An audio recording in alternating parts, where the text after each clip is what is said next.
9 साल पहले आज के ही दिन प्रधानमंत्री जन धन योजना लॉन्च की गई थी। इस योजना ने गांव और गरीब के आर्थिक सशक्तिकरण के साथ ही रोजगार निर्माण में भी बहुत बड़ी भूमिका निभाई है। 9 साल पहले देश में बहुत बड़ी संख्या में लोगों के पास बैंक खाता ही नहीं था। बेचारों ने बैंक का दरवाजा नहीं देखा था। लेकिन जनधन योजना के कारण बीते 9 वर्षों में 50 करोड़ से ज्यादा नए बैंक खाते खोल चुके हैं। इस योजना से गांव गरीब तक सरकारी लाभ सीधे पहुंचाने में तो मदद मिली ही है और साथ ही महिलाओं, दलितों, पिछड़ों, आदिवासियों के रोजगार और स्वरोजगार को इससे बहुत बल मिला है। जब गांव-गांव में बैंक खाते खुले तो इसके लिए बैंकिंग कॉरेस्पोंडेंट्स के रूप में, बैंक मित्र के रूप में लाखों युवाओं को अवसर मिले।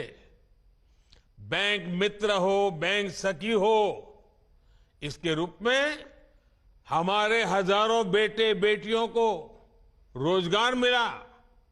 आज 21 लाख से अधिक युवा साथी बैंकिंग कॉरेस्पोंडेंट या तो कहें बैंक मित्र या बैंक सखी के रूप में गांव-गांव में सेवाएं दे रहे हैं।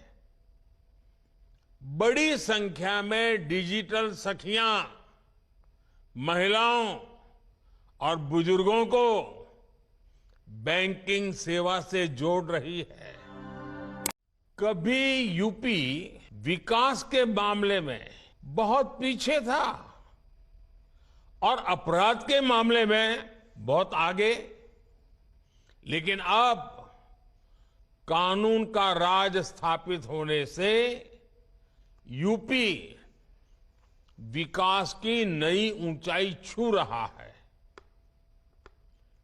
कभी गुंडों, माफिया की दहशत में रहने वाले उत्तर प्रदेश में आज भयमुक्त समाज की स्थापना हो रही है।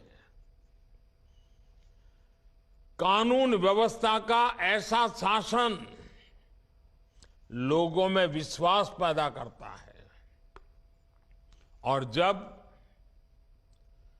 अपराध कम हुआ है तो यूपी में निवेश भी बढ़ रहा है, इन्वेस्टमेंट आ रहा है।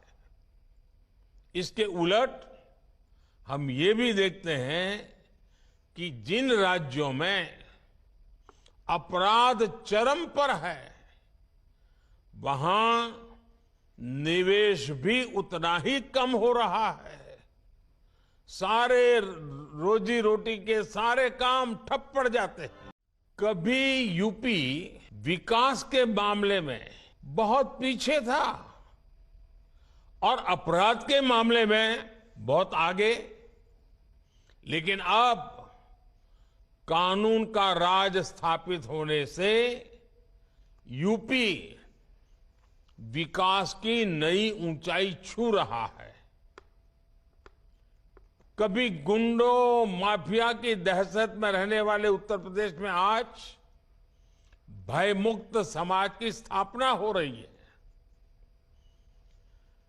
कानून व्यवस्था का ऐसा शासन लोगों में विश्वास पैदा करता है और जब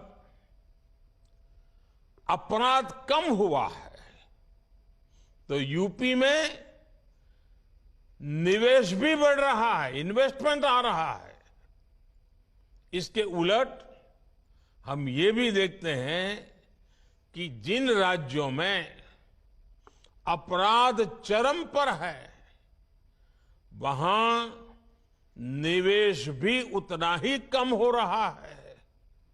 सारे रोजी रोटी के सारे काम ठप पड़ जाते हैं।